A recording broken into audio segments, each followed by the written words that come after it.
Hello and welcome. The Purdue Institute for the Study of the Iranian World welcomes you to another episode of our podcast, Legacies of Ancient Persia. Join us as we further explore the many legacies of ancient Persia and its relevance to global patrimony.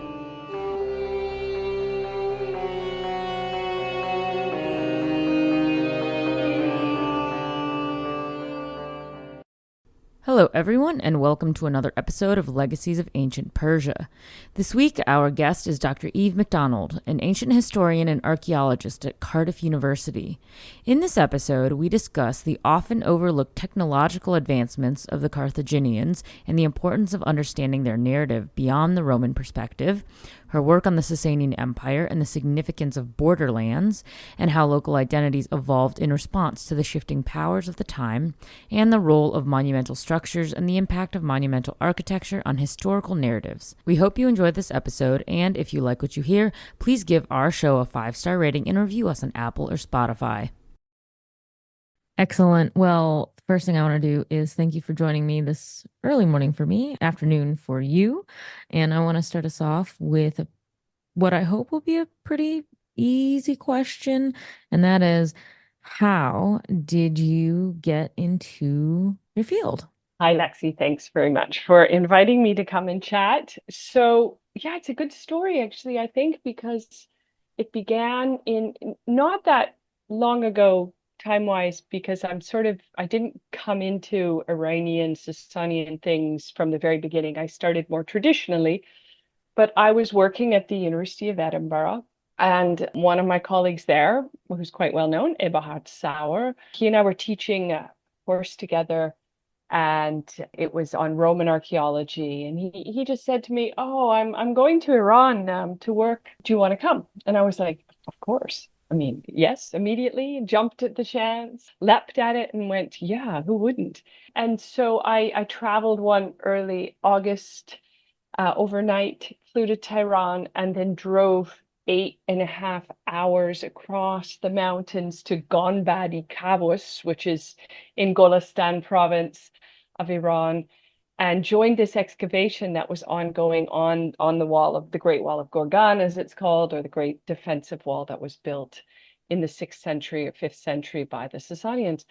And that was how it started. And it blew my mind. I mean, honestly, it was completely eye-opening in every way. The landscape was spectacular. And, that's an incredibly beautiful part of Iran. The high mountains right behind you, and this incredibly fertile plain of the Gorgan River, and then sort of looking out into the Asian steppe lands. And I worked there for 6 weeks and really never gave up on the Iranian thing after that. It was, I think it's everybody I know says this is once you go to Iran and once you've been exposed to the culture, both the history and the modern world there, it's very hard to get it out of your system. And so I was smitten from the very beginning.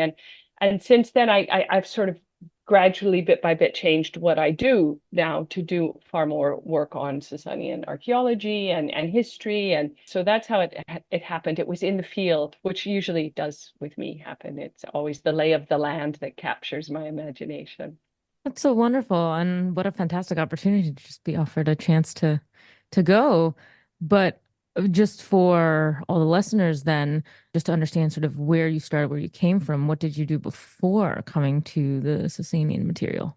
So yeah, I started a little bit traditionally. I did classics. I'm Canadian.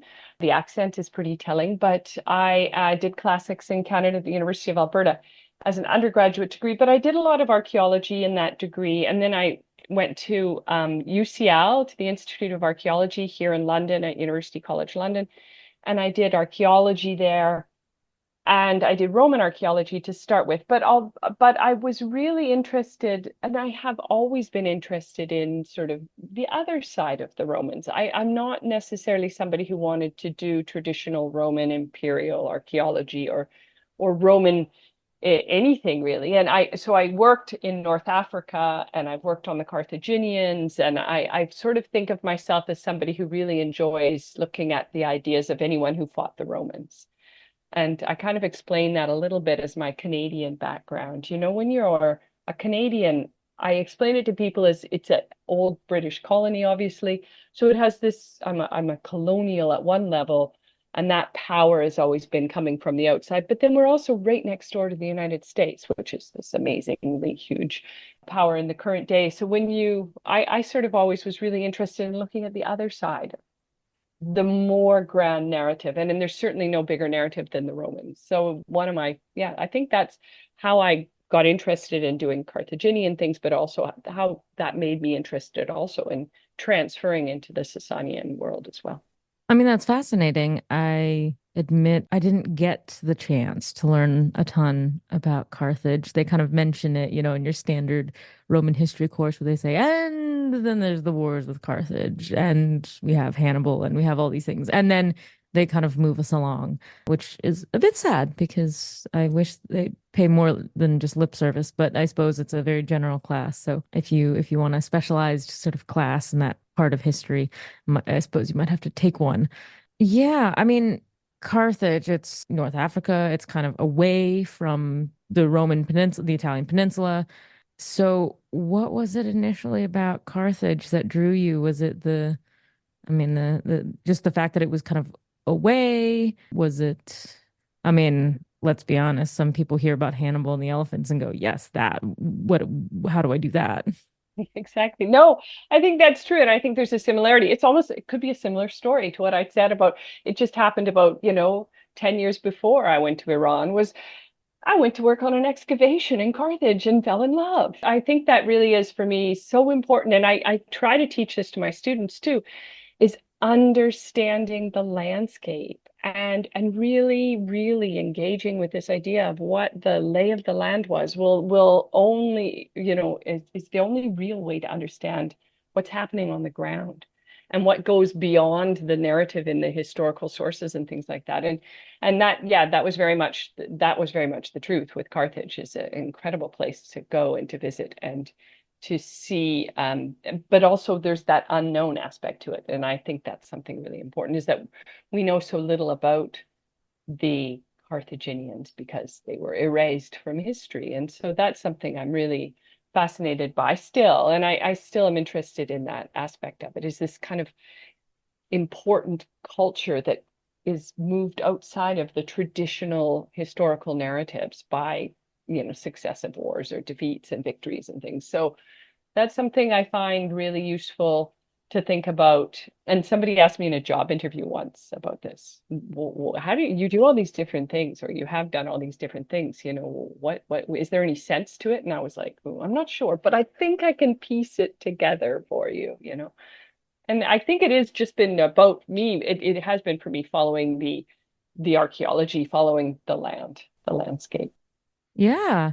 Well, for all of us who would like to know something a little more about Carthage, what's something that you discovered, learned, have researched that is not super widely known that you think should be? About the Carthaginians. Wow. Oh, so many things. How technologically advanced they were, how much they were really, it's really interesting how much work has been done on some of the soil analysis from areas around Carthage now. The way we can now do so much more with science and understanding that about the minting of coins and about their economy, about the production of like crucible steel and some of their early forges. So they were quite advanced technologically. And there's always this idea, and you hear it a lot in ancient history about the Phoenicians and the Carthaginians being, good at working metal and wealthy and using beautiful objects. But actually, there does seem to be something really interesting in their technology, and I think that's super interesting and not always something we get a handle on from, again, the ancient sources. And also because we have this overlay, and I think in North America it's true, and I think in Europe it's true too. We have an overlay of Romanness to everything we look at when we look back to history. And so to get beyond that is really a tricky thing to do. And the way the Romans wanted us to see ancient people, and that's true with the Carthaginians or the Persians, is really still the way most people understand those people. Yeah, yeah, that's fascinating. Well, one thing that popped into my head as you were speaking just now was, you mentioned technology, and then I started thinking about, okay, so what are some common ideas or tropes that we think about when we think about Carthage versus some place like Phoenicia. And in my mind, I feel like, okay, yes, they had a advanced military, obviously, with Hannibal and the elephants being able to come over and sort of shock the Romans. But yeah, okay, so they had this great technology. But when I think about the geography, I've not been there, but when I think about it, I'm like, okay, so sort of sea coast. Okay, they must have been kind of a coastal sea power as well. So if that is my impression, and maybe the impression of other people who haven't taken the time to study it, how different then, both archaeologically and otherwise technologically, and even just perception wise from kind of how they functioned, would this differ from a place like Rome and Egypt, which also, they I think have a different perception of their kind of they're just the breadbasket. They don't really contribute sort of the naval power or the military. We just have we ask them for the food, but it's interesting because they're both in North Africa. So I'm like, oh, but it's interesting. So we should be thinking of the Carthaginians as very technologically advanced. So just wondering if that's. I find that that's a really good question, actually. One of the things I think I struggle with all the time is trying to explain Egypt. Egypt, not as ancient Egypt, pyramids and things, but the long and absolutely fundamental sort of cultural resonance of Egypt in the later Mediterranean. So even when you go to Carthage and in the early excavations from this early tombs, the archaic tombs, a lot of the material culture actually reflects Egypt. Egypt was such a powerhouse of cultural importance, I think, that it's very difficult to get beyond it. And it was with the Nile and with the land it had so important. So it's interesting. Carthage was a city-state, yes, on the Mediterranean, and Egypt was the Nile, wasn't it? And I think just in that alone, there's those two things that are quite different. But they were both othered, weren't they? I mean, in many ways, they're both considered sort of an other, a foreign almost, or an alien civilization, but by the Romans. But the Romans really are, like everyone in the Mediterranean, sort of almost like sucked in by the Egyptian culture too. So you get lots of amazing, Egyptian deities worshipped in Rome, don't we? We see, Isis as an important cult, and so there's I think that Egypt probably culturally conquers both Carthage and Rome. But it also, lasts longer. It's never destroyed the way Carthage is. It can't be. It's too big. It's too powerful in its own entity. So I think that's one of it. But it's also got that long tradition of culture going back thousands of years by Roman times that you can't really erase. Carthage was a city state that was a colonial foundation, much like Rome. Rome and Carthage were very much newcomers in the sense that they were founded around the same time. And in the big picture, they were not those old, his ancient prehistoric civilizations. So that's a little bit of it too. But then if you compared Alexandria and Carthage, I think you have a closer match there, certainly. Yeah, I mean, I'd never really thought about it, but I was like, oh, I mean, it makes sense why Egypt might have had a bit more staying power considering their histories. But Yes. to tie the Persians back into that, I do find it interesting because I know obviously that at some point, what is it, oh gosh, I'm really bad at my dates, 25th, 26th, something like that, dynasties. When Egypt was a Persian satrap, I feel like, I hear about, oh yeah, that's what's going on kind of in North Africa, that part of the continent starts to fall under Persian influence. But for some reason, I don't really think of anywhere in North Africa beyond Egypt sort of gaining Persian influence, I should say. Yeah, do you have any idea why this is that we just sort of talk about, oh, yes, Egypt is a Persian satrap, and then we don't hear of anything else around? I think that's a really interesting idea here that I've been trying to grapple with in how do you tie the Persians and the Carthaginians together? But you can do it through Tyre, and you can do it through the Phoenician city-states who were in the 6th century at the time, that the Persians take Egypt and are dominating that whole region, really are deeply connected to both the Egyptian and then the Phoenician city-states. And because the problem is, I think, in our historical narrative, in that we don't have any real evidence for Carthage in this period as distinct from Phoenician. And of course, there's the whole question about who are the Phoenicians anyway, which is a whole other thing. But the Phoenician city-states, Tyre and Sidon and Byblos and Beirut and those places are independent entities, and Tyre is deeply connected, obviously the mother colonial city of Carthage. And Tyre is integrated into the Achaemenid Empire. And so in some ways, I think what's so interesting is, and it's hard, you can't pin it down to one particular place, but what happens with the Achaemenid conquest of the up to the Mediterranean and Egypt is that all of a sudden places in North Africa like Carthage and even further west, the other Phoenician city-states and colonies in Spain and other parts of North Africa are linked all the way, if you think about it, through this power of the Persians to the Indus and to the north into the Oxus. And so thinking about the expansion of the world and the idea of what space and place and goods coming back and forth, I bet you could see some of it if we had the material from, things that are being traded at that point from places that are in the East, in India, stuff coming from Arabia, maybe. I bet you could make some connections, but we don't have the evidence really for so much of Carthage outside, so it's hard to say. But I'm sure there must be some kind of connection that changes people's attitudes about how big the world is anyway. This space, and I think so. So you can kind of connect Carthage to the Persians, I'm sure. I would hope so. I mean, I know it was the ancient world, but I mean, things were still interconnected back then. I mean, just considering the types of things that would have made their way kind of around coming from all over, though, if we had to, I don't know, take a best guess, or if you could sort of say, let me snap my fingers and ideally produce something that we could study that was there, what would be your best guess that would sort of appear to us or that you could sort of have? Mm.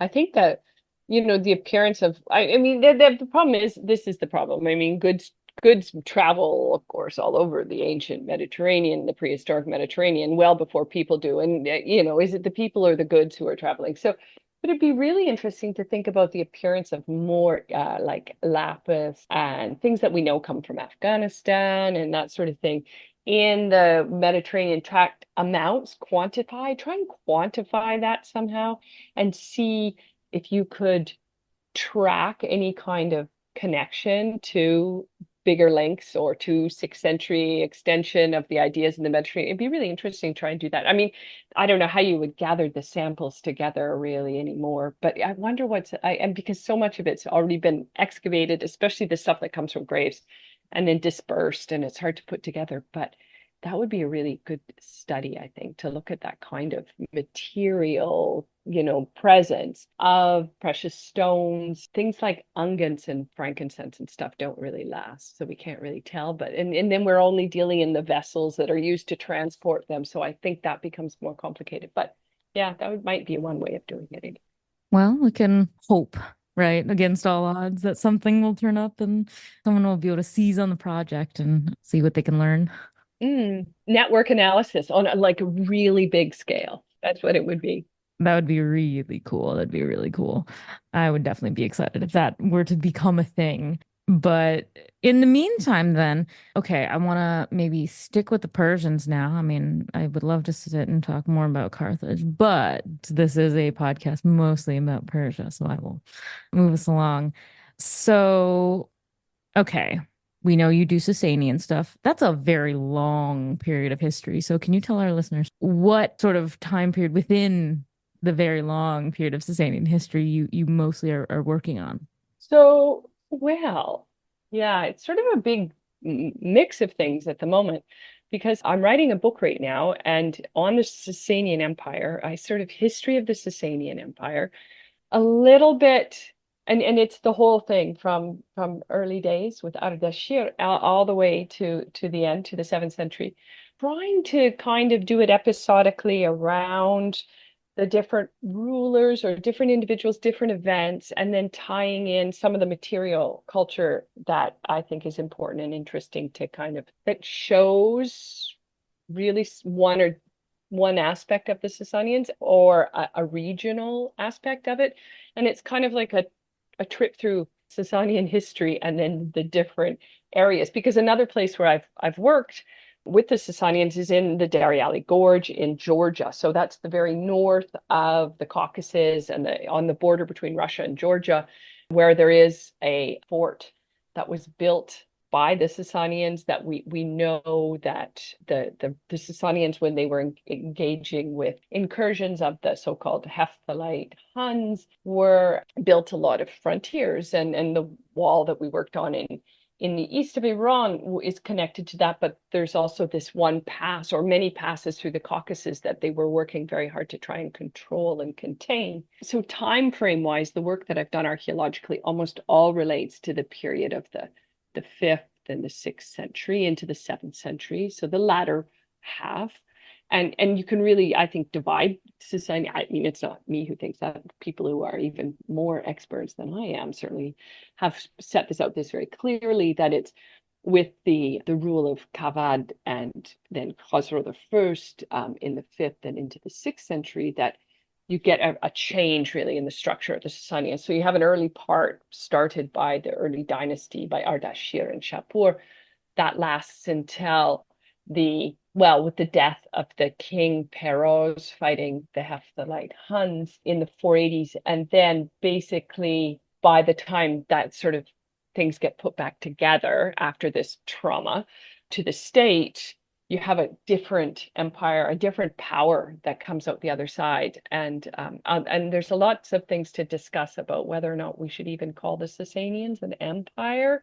I think is something that I use the word because it's a frame of reference everybody understands, but it really isn't something that the Persians themselves would have perhaps seen their land as, their state as. What we know as Iran Shah is what they thought it was, the land of the Iranians. So there's all kinds of interesting things, but there is this split in the history of the Sasanians around that time. And that's really what I've been interested in and working on. And most of this connected to excavations in the Arabian Peninsula now is where I work, but in Georgia, in the Caucasus, and then in Iran. And I think, yeah, that's been the focus of a lot of my archaeology. And it's also, I think, important because that's one of the least well documented historical periods as too. We have a very vague sense of what went on across all of the ancient world in the 5th century. The 5th century is a pretty traumatic time for big powers. They lose a lot of their territory to various groups, whether it's in the West or in the Mediterranean, in the North, in Europe, in Iran, in the East. You know, there's big incursions by all various different groups, and their power bases shift a lot. And so when we look at it organically, that's a really interesting time to think about archaeologically, because sometimes archaeology can fill in gaps where history doesn't tell us things. And so I think there's a lot of room in Sasanian archaeology for that kind of work. And there's a lot being done right now. That's fantastic.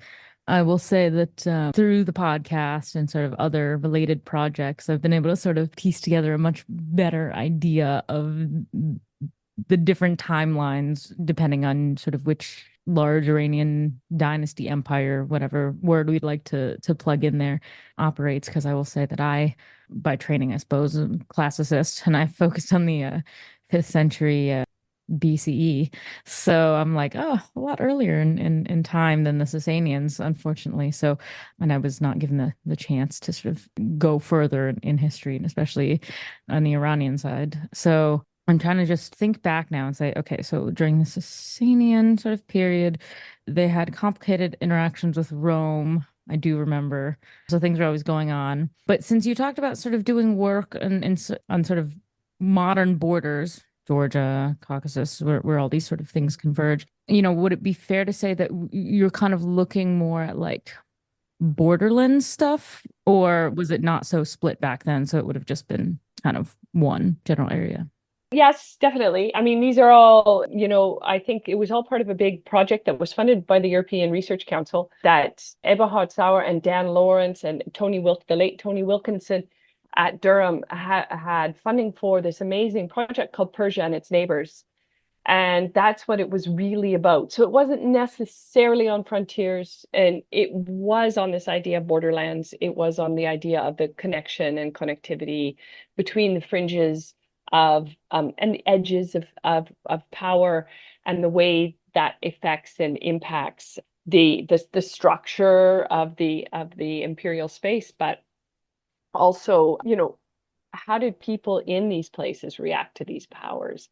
And I think one of the things that we see a lot in the archaeology in various places in Central Asia that's actually continuous through the whole history of the Iranian dynasties and powers, empires, whatever I'm going to call them, Achaemenid, Parthian, and Sasanian, is that local material culture maintains a very, very conservative and traditional sort of, styles and things all the way through big power shifts. And that it's really interesting. You don't always see a really strong footprint in local culture of these different powers whom we know are ruling, are nominally ruling through satraps or vassals. So I think it's really interesting to think about how much of a cultural impact this prevailing power had on local regional identities. And when it does have an impact is really interesting. And I think that's what the 5th century is so interesting about, is that it's in these years that you see the development of other identities more strongly in the historical record. So Armenia, for example, becomes, a Christian state in the 5th century, and it also becomes really a much more clearly identifiable historical entity, with Armenians writing their own history in this period too. And that's probably because there's this disintegration of stronger power from two centers, and it's really about we call it secondary state formation, is the formal international relations term for it.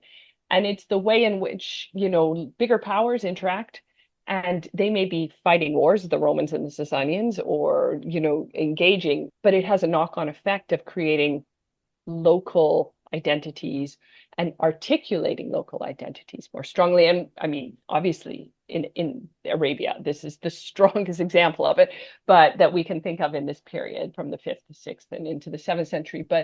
But also is happening in the Caucasus too. So you have the Kingdom of Iberia really becoming what it is and what becomes modern Georgia in this period as well. We start to learn about the king's names and the rulers, and we have histories written by people in that period. We have the language developing, and that I think is one of the things that we can see that's really interesting, and one of the reasons why I think the study of the borderlands, is so interesting too. Yeah, all great points. Well, one thing that I'm vaguely going to try to tie into the idea of borderlands, and maybe it'll work, maybe it won't, is you were able to deliver a talk for the Port of Food. I believe it was last year, 2023. Goodness, where did the time go? So I think it was last year. And there you talked a lot about sort of monumental structures and examining landscape. And so I believe, I mean, it's been a long time and my memory is quite fuzzy, but I believe that looking at these monumental structures was from sort of what we would call borderlands regions. I could be wrong. I'm sure you'll correct me, which I hope you will do. But essentially, is that normally what you most enjoy looking at from the archaeological perspective, which is sort of monumental structure, architecture, as opposed to sort of other aspects of archaeology? Yeah, no, I think it's the other aspects. I mean, I like, everybody likes a nice big wall or a big fort. I mean, most people do. But I think actually what I'm trying to do, and it's really interesting you bring that up, because I'm still thinking about what I think about all that and trying to articulate exactly what it is that I think is so important with these frontiers, and how it impacts people's memories and how it impacts people's perceptions of history in their local environment, and how that has, of course, shaped and created what we know about these places as history and historical records. I think that's really why I'm really interested in it. It's almost like, how do we all as humans interact with these big monumental defensive structures. What kind of impact does that have on what we conceive of as sort of, I don't know, safety, ideas of defense, ideas of what are these things to us?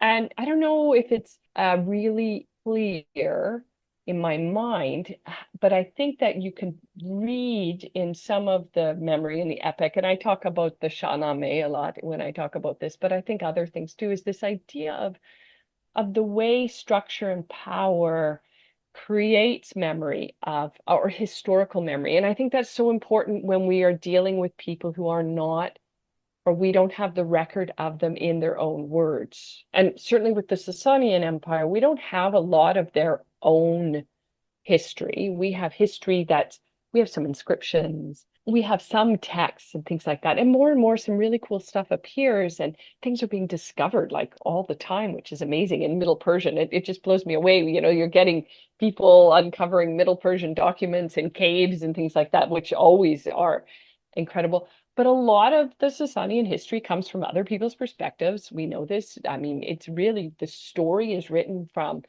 Armenians, Georgians, it's written from Romans, Greeks, it's written from the Arabs who conquered and who may have absorbed a lot of the Sasanians, but they're writing it from the 9th century. They're writing it from a different place. And so, in some way, trying to filter through that to access the landscape and the memory of it is something I think is interesting. And looking at patterns in the way people moved or the way people used land, the way people engaged with it, I think it really is helpful. I mean, so things like one of the things for the Gorgon Wall, which always amazes me, and working on this big long wall, tens of thousands of soldiers must have been there. We have the barracks, we can see them clearly. We know that there's cooking pots and there's all kinds of bread ovens and all this stuff is going on. People are living there, but we haven't found a single coin from anywhere along this wall in any of the excavations. So then it's like, well, we know the Sasanians minted lots of really great coins, don't we? So they're not being used to pay the military along this wall. That's obvious. I mean, they would be there even if somebody had collected every single coin they ever found before they left, and we're the neatest people in the world, there still would be something in the archaeological record. So you think about what that meant. How are people living there? And they're most likely locals, right? Because you're assuming that these are locals who are recruited into the soldiery. They're living with their families not far away. They're hunting for food. It's a beautiful agricultural land all around there. They may be trading and bartering.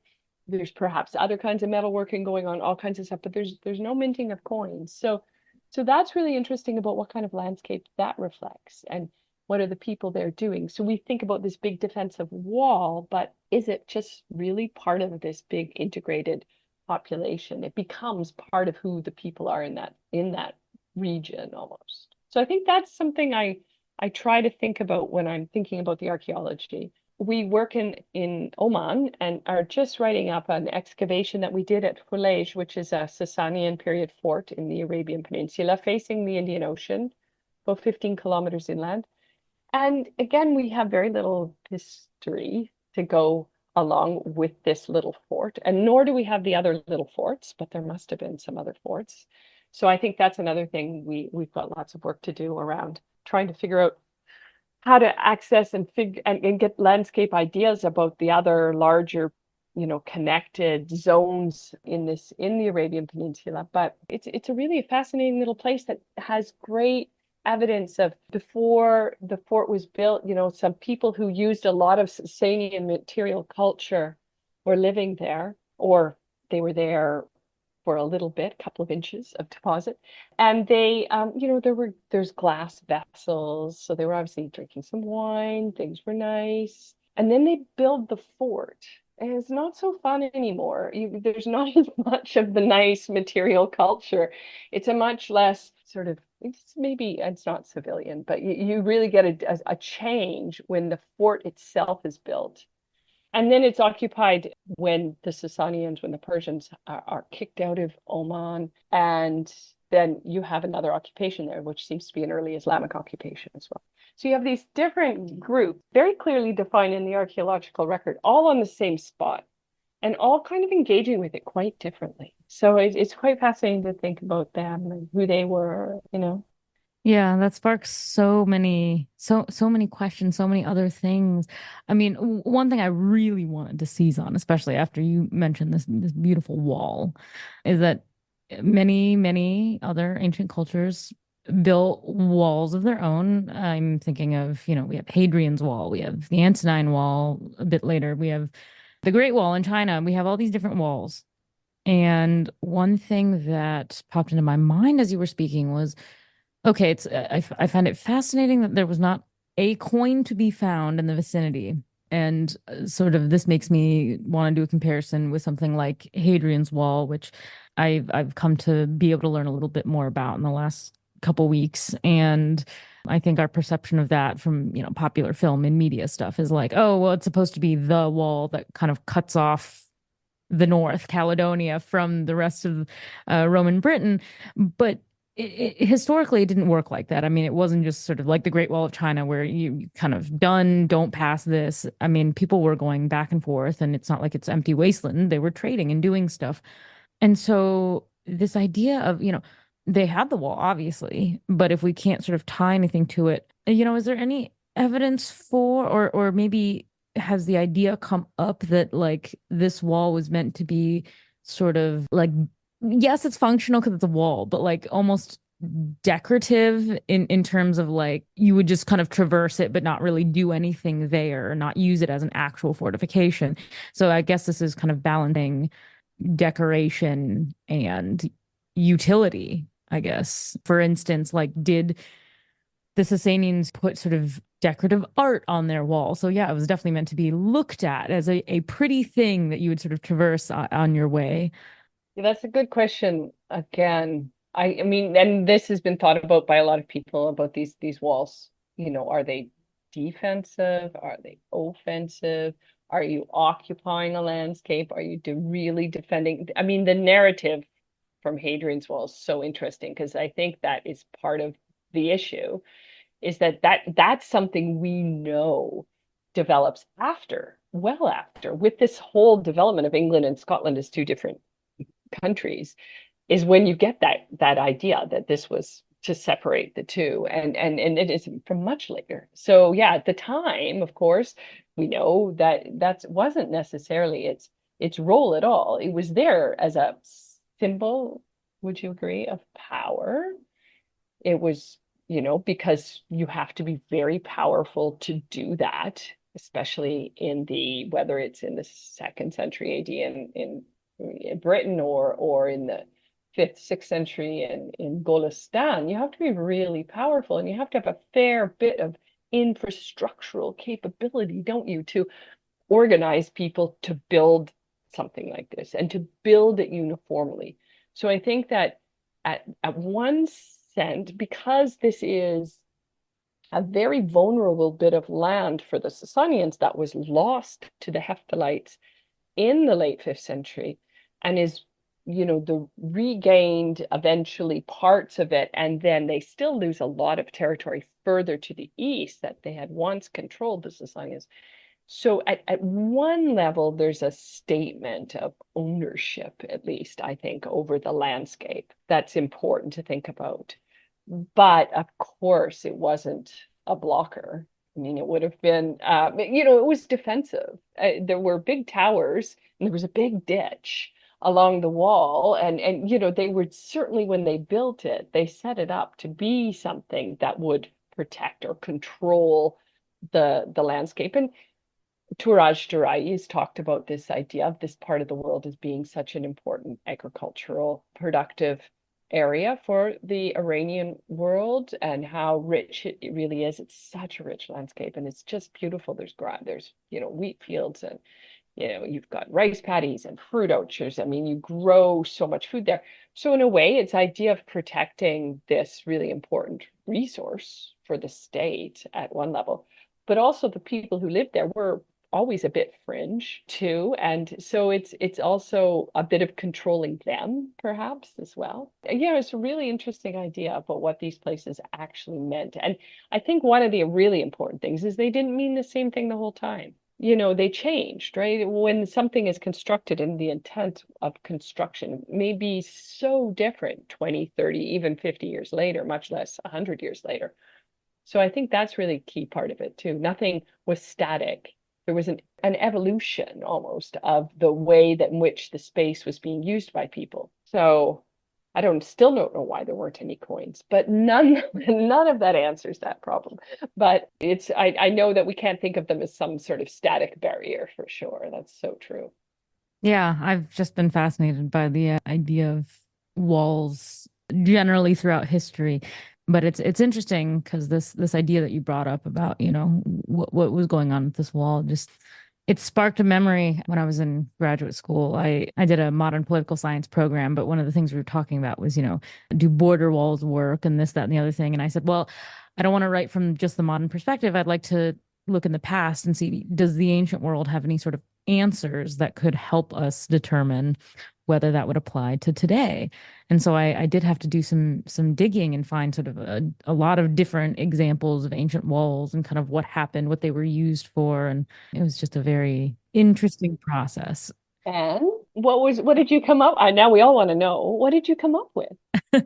I essentially came up with sort of. It's a very unsatisfying half answer because I said, well, in history we did have certain walls that seemed to work better than others. I think I pulled like the Great Wall as an example where it was clearly built to keep the Huns out.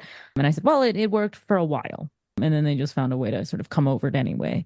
And then I said, well, and then you have some walls kind of like the Antonine Wall, like Hadrian's Wall, that I mean, they were defensive for sure, but you couldn't rely on them to sort of stem the movement of peoples. So I said that was kind of a failure.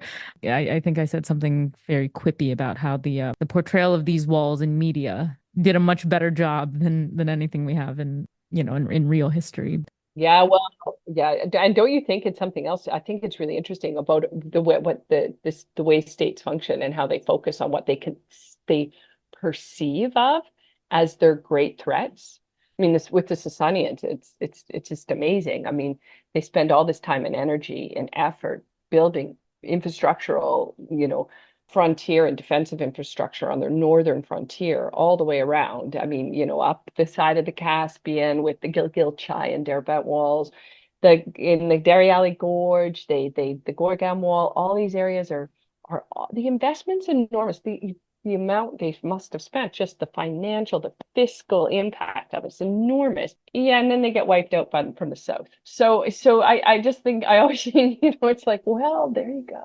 And often, I mean, I feel like natural landscape is a much better true barrier than anything you can build. I mean, the example sort of I used, sort of the paper I wrote kind of took examples from all over, so I didn't have to limit myself. And one of the examples I used was here at the southern US border. And I said, well, we have sort of fences and whatever that sort of do or don't work, whatever.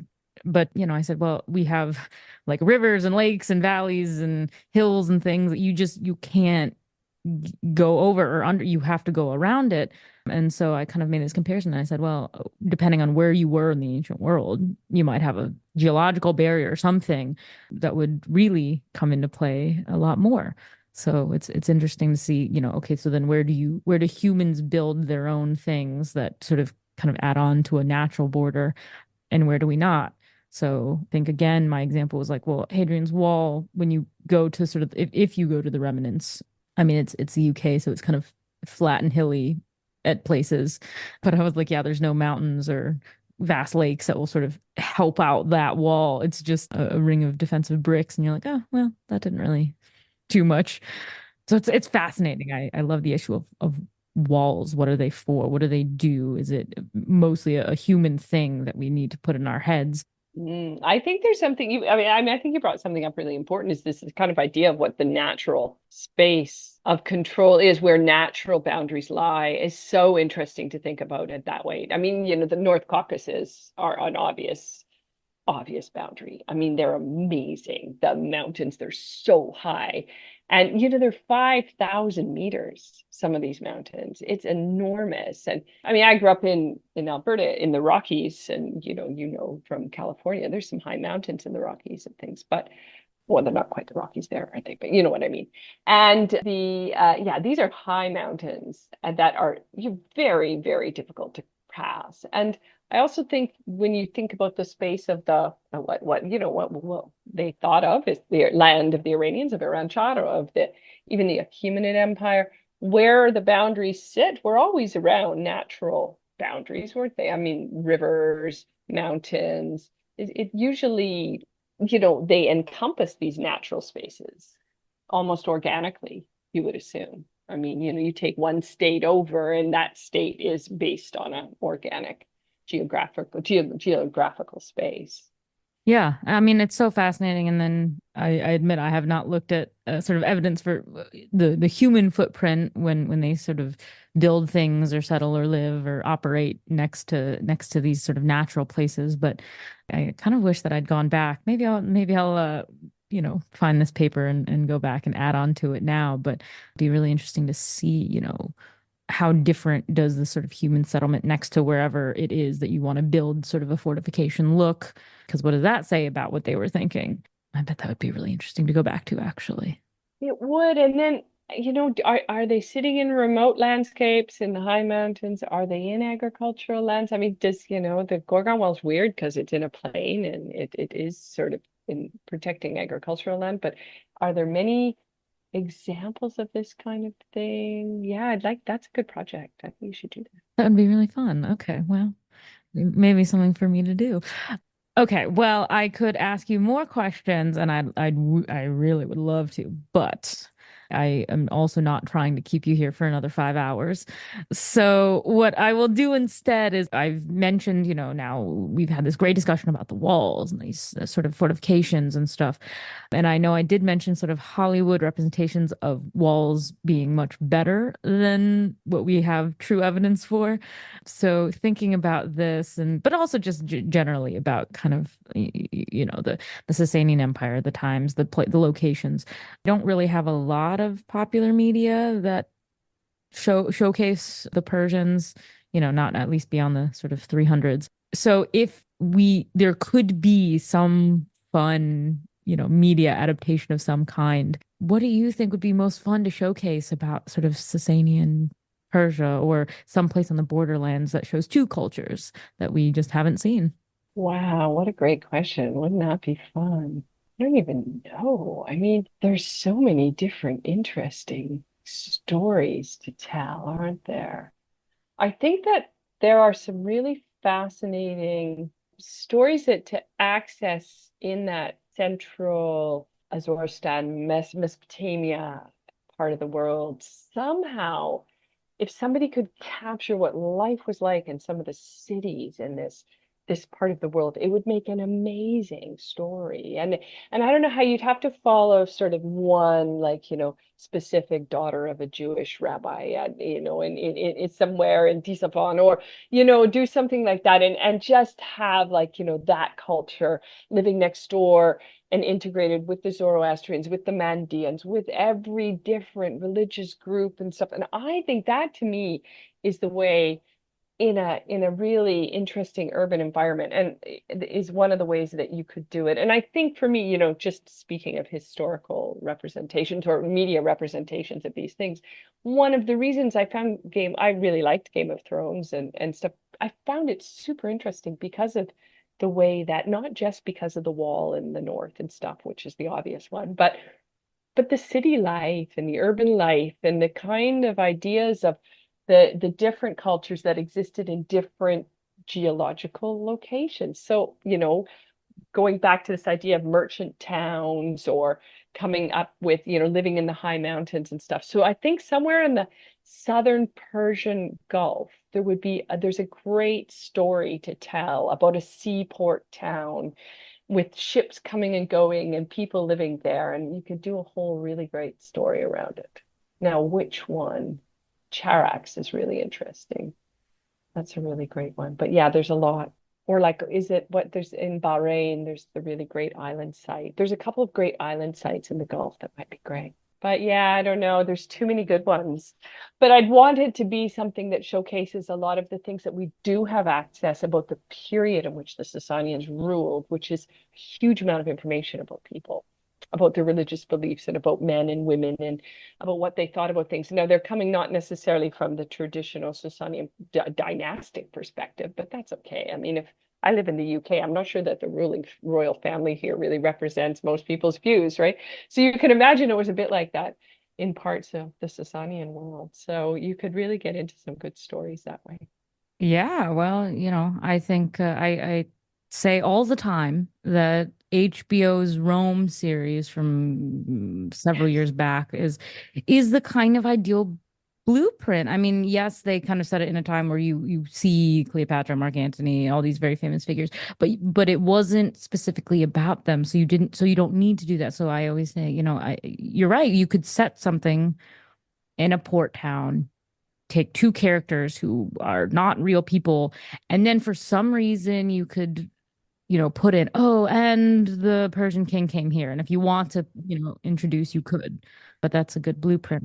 Shapur the Second. The life of Shapur the Second actually is probably the one to do, right? Like, oh my goodness, from the fact that he was crowned in utero all the way through to the 79 years he ruled, and you know that he was called he who pierces shoulders in Arabic, which you just can't even wrap your head around. So you could imagine what he was like in the Gulf, and yeah, yeah, be really good. And you could have him come. He was all over the place.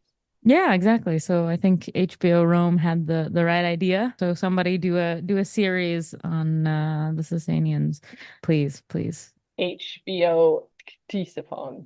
Exactly. HBO. Let's see. We have to come up with maybe an easier name for people to say. But anyway, yeah, that was one of my favorites. HBO, that Rome series I thought was great. I know, and I didn't even going through school. I was a hardcore Hellenist, so I didn't even like Rome, and yet I watched it and said, "I love this." So, oh man. Okay, well, that's an idea to take to a Hollywood executive at some point if somebody wants to listen or share this with them, great. But now, unfortunately, sort of toward the end, one thing I do want to ask is, are you working on anything currently that you would like to share with the audience? Any upcoming books, publications, other things? Well, there will be, I think, out in 2025, maybe the end of 2025, the history of the Sasanians should be out. And then I'm working with my PhD student and I are starting a new project that's going to be a gendered history of the Sasanians. It's for a series.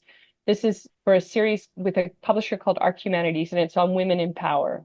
So we're going to do the history of the Sasanians through gender, through women, really trying to piece that together. And those are sort of history projects. But archaeologically, I'm working on a project in Oman right now at Sohar, and it was a really important port in the 9th and 10th and 11th centuries, one of the most important Indian Ocean trading centers in the Abbasid period. And so we're excavating there in a new project actually that's run out of the University of Chicago by my colleague Derek Kennett. And we're excavating so far. So it would be really nice. And my goal is to try and find some Sasanians there, although we have a long way to go because it's a big archaeological mound. It's almost 8 meters high. So if there are, they're way down at the bottom. Gotcha. Well, I hope you find what you're looking for, and then hopefully we'll be able to post an update in the show notes or something to direct people if you find anything. Interested in learning more about the wonders of ancient Persia? Visit the UCLA Archaeological Gazetteer of Iran. The Gazetteer digitally preserves famous locations, World Heritage sites, and lesser-known areas from all time periods of ancient Iranian history. You can explore using the interactive map or visit the encyclopedic catalog for updates to the ever-growing list of archaeological sites. Visit www.irangazetteer.ucla.edu and learn more about what the Archaeological Gazetteer of Iran has to offer.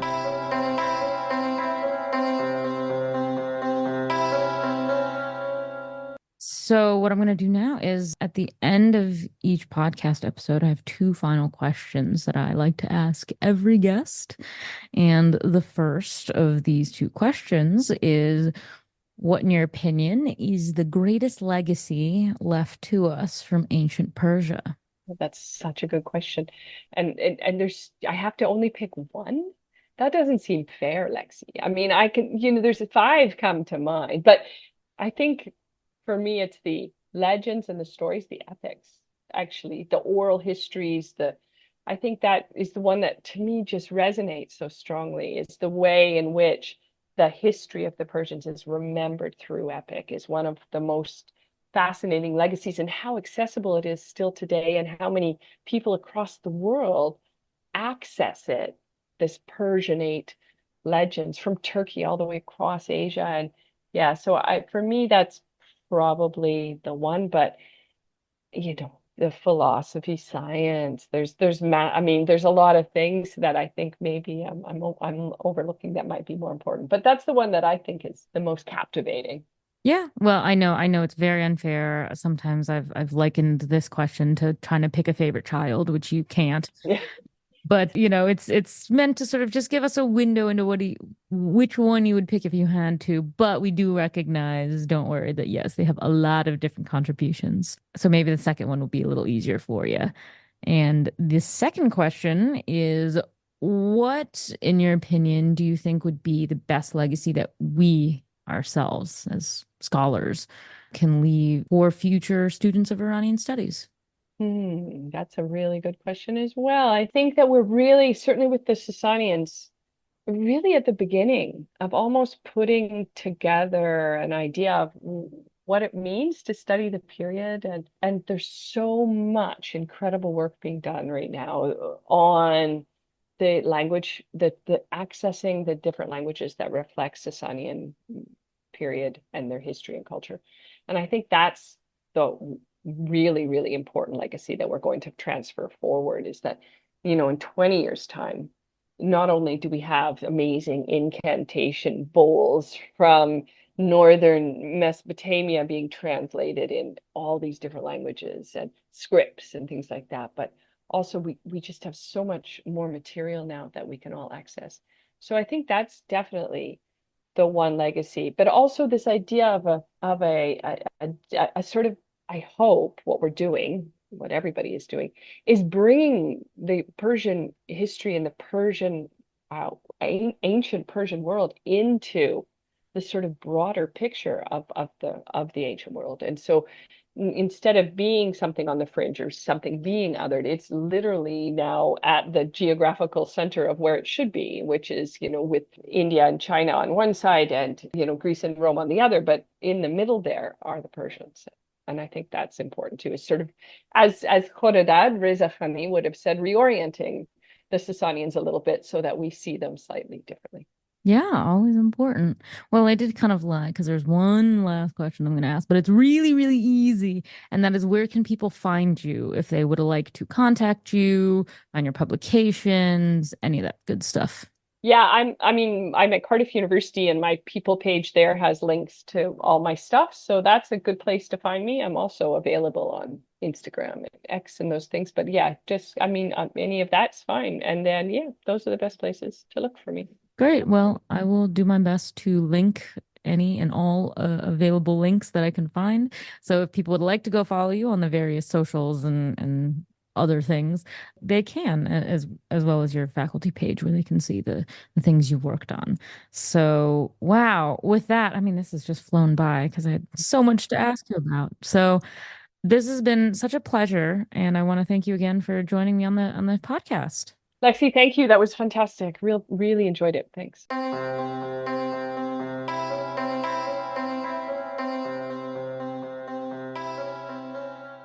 Legacies of Ancient Persia is a Portavood podcast production, hosted and edited by Lexi Henning, with select episodes co-hosted by Marissa Stevens. Cover art provided by Hadley Leesman and original music by Brent Arhart.